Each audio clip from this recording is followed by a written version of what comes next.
Hermione, are you gonna come say hi? Are you gonna come say hi?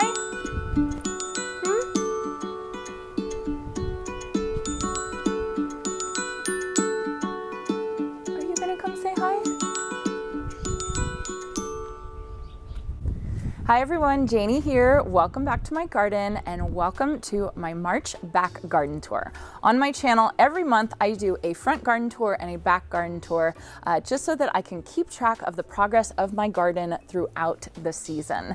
So you guys can look at my playlist. I'll link it down below, but I have a playlist of every single garden tour, front garden tour and back garden tour in my garden since I started YouTube. So that playlist is starting to get a bit long.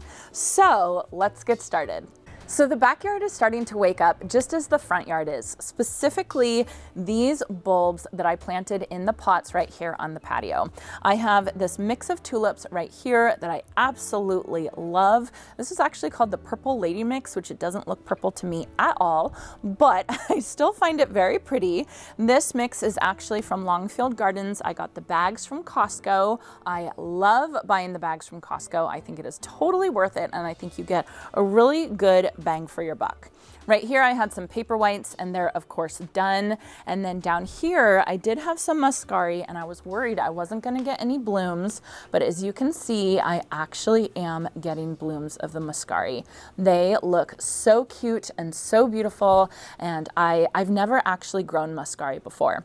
My plan is I'm actually going to transplant these, actually all of these bulbs, into my oak tree garden bed and see if they will start naturalizing. A couple of you did tell me that the muscari does naturalize in your zone 9B garden, so I'm really excited to see if that does happen, because wouldn't that be so beautiful? So let me show you this trio of pots I have over here. It's starting to fade a little bit. Same mix of tulips that I got from Longfield Gardens, Costco. Down here I have a hyacinth mix that of course is just about done.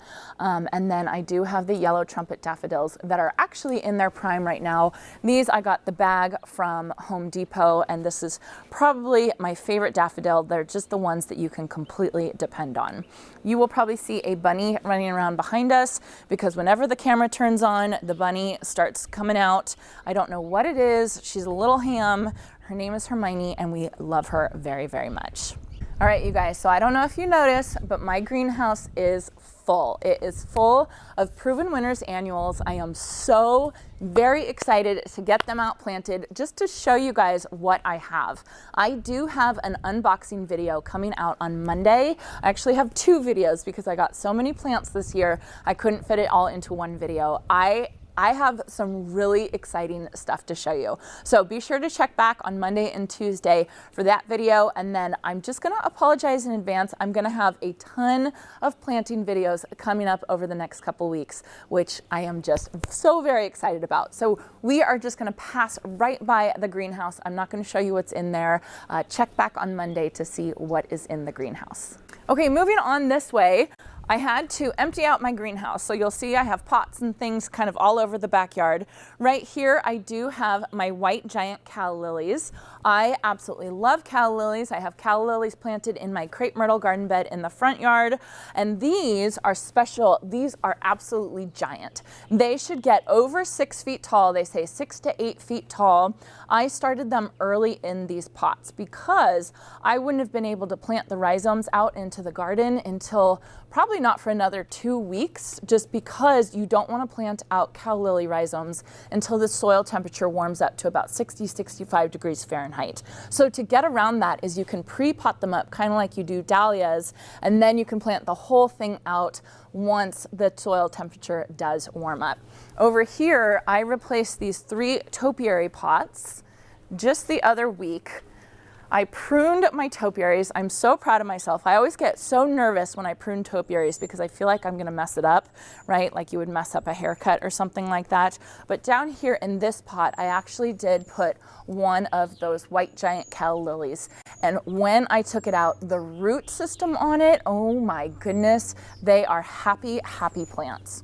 Right in front of it, I did plant out a Supertunia Vista bubblegum that I can see it is already starting to bulk up. This is just the most fantastic bang for your buck plant. I mean, it is still cold outside and this plant is super, super happy. And then behind here, I did do some sky blue lobelia, and then I do have some white licorice helichrysum right here. Okay, moving on over here, this is what I call my shade garden bed. I call it that because this is a north-facing fence and it does get quite a lot of shade. In the peak of summer, it does get some sun kind of out here. I did plant another Supertunia bubblegum right there. So Supertunias are technically full sun to part sun, so I know I'm pushing it, but I had an extra one and I wanted to just plant it out. I do have some Helen von Stein lambs here that I think will be really, really happy because it will get some sun, but it can handle a little bit of part shade. And then over here, I have my 2 iceberg rose standards. Jason and I just put underneath all our pots in the backyard, we leveled them the right way. So what we did is we dug out underneath and we put in some paver base, and then we put a paver underneath the pot and we leveled everything out so that when we put the pot on the paver, the pot is going to be level. And that makes things so much easier. What I normally do with my pots is I just put them directly on the soil and I just don't worry about it. Sometimes I'll kick a little mulch or kick a little soil to make them look as level as possible, but Jason wanted to do it the right way and I'm really glad he did because I think it does look better. So over here, this is a big disappointment, you guys. And I was kind of going back and forth of just kind of not saying anything about it and just kind of letting it go. But about a month to 2 months ago, we did a video about putting together this bench. This bench is from Grandin Road. It's the Ophelia bench. I got it as a gift from my parents for Christmas, and I was so excited about this bench. This bench is not cheap. It's been out here for about a month, I would say, maybe 6 weeks, and it is warping and chipping already. It is not holding up at all. And I'm really disappointed to have to say that. I actually did call customer service and they couldn't give me any help or any advice on how to make the bench last a little bit longer. It does say cover the bench in inclement weather. It does say that when you buy this, but I assumed because it's sold as an outdoor bench, I assumed that would mean, if you had a couple inches of snow on the ground. To me, that's inclement weather, right?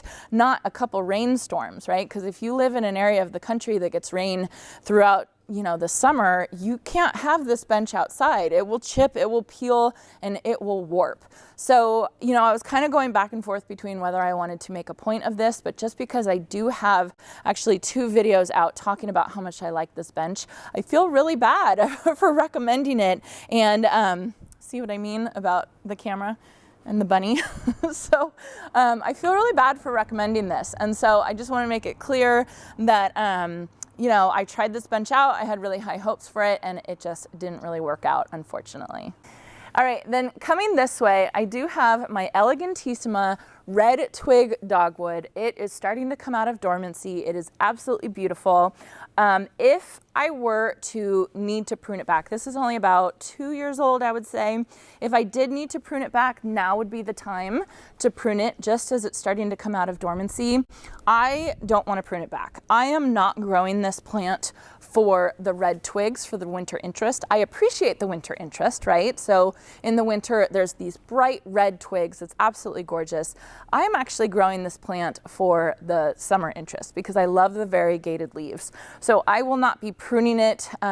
You want to prune it so that you can have nice bright red twigs during the winter. You do want to prune it just to kind of keep it growing really nicely and well. So probably in like maybe 2 years, maybe I'll prune it.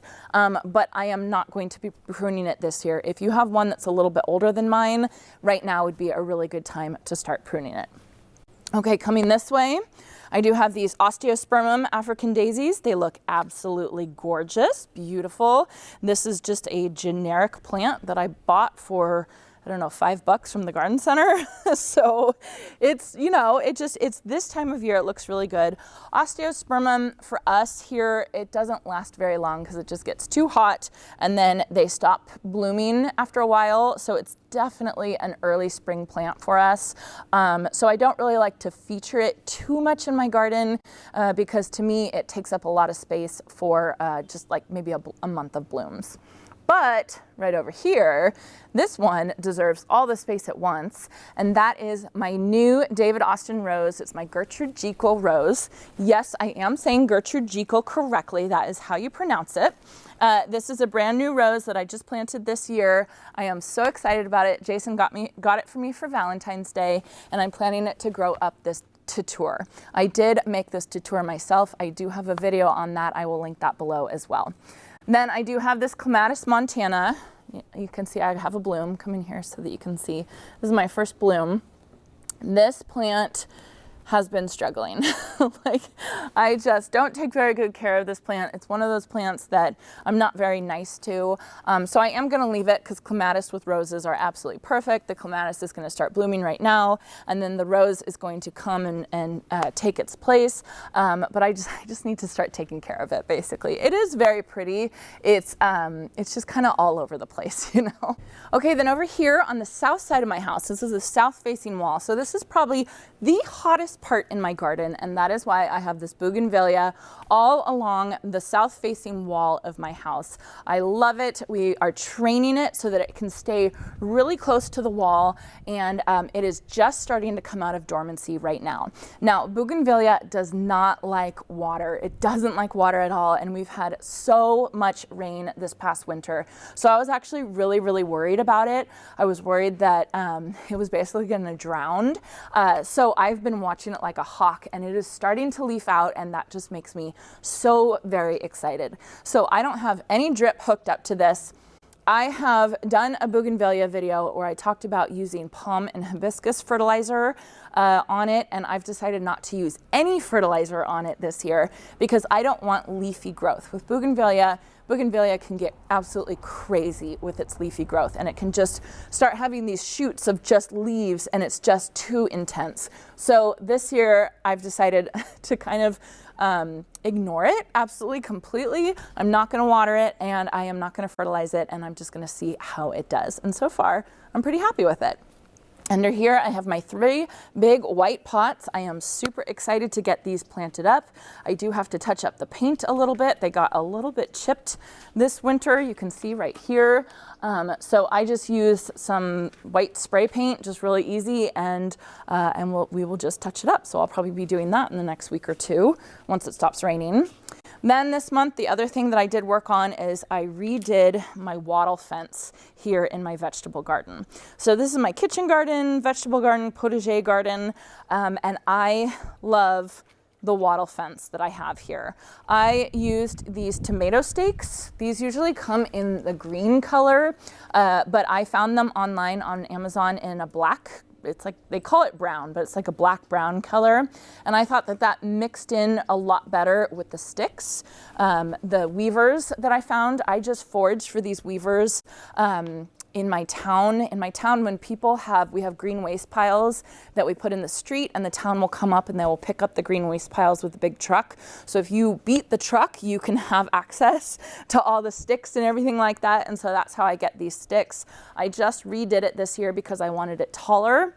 And then I cheated, and I actually used wire to kind of lash the sticks together so that it would last a little bit longer, because I do have kids and I do have pets, and I am not very gentle, and these technically aren't the right kind of sticks to use. You want to use really, really long ones, and I can really only get my hands on really short ones. So a wattle fence normally doesn't have water or wire that lashes it together, but like I said, I cheated and I did use that. So I will be planting up my vegetable garden in maybe like a week or 2, I would say. Again, I'm just waiting for the soil temperature to warm up a little bit, and I think that we are just about there, Over here, the last thing I wanted to show you, I forgot to say this in the beginning, you can see this big empty space right here we actually ended up selling our patio furniture to one of you. So thank you for getting that. We bought new patio furniture. It's actually in the garage right now. It's in the boxes, in the garage, ready to come out. We're just waiting for this last rainstorm that's coming tomorrow and the next day. And then we are going to be putting out the rugs and putting out the table and putting out the couches. And I can't wait. I want to take a nap on the couches out here under the pergola. It's one of my favorite things to do. So almost there, almost ready to go. We just have to wait for this last rainstorm. Really, the furniture can handle the rain, but Jason and I just figure, we know there's an inch of rain coming, so we might as well just wait. So we just delayed putting them out about a week or two. So that is coming very, very soon. And thank you to you who ended up buying our old couches. We appreciate it. You made it really, really easy for us. So anyways, that is it for my March back garden tour. I will link my March front garden tour right up here right now. You guys can check that out if you missed that. And again, stay tuned for next week when I will be doing unboxing of all my Proven Winners annuals. I am very excited. So I hope you all enjoyed this, and I hope you all have a chance to get in your garden today.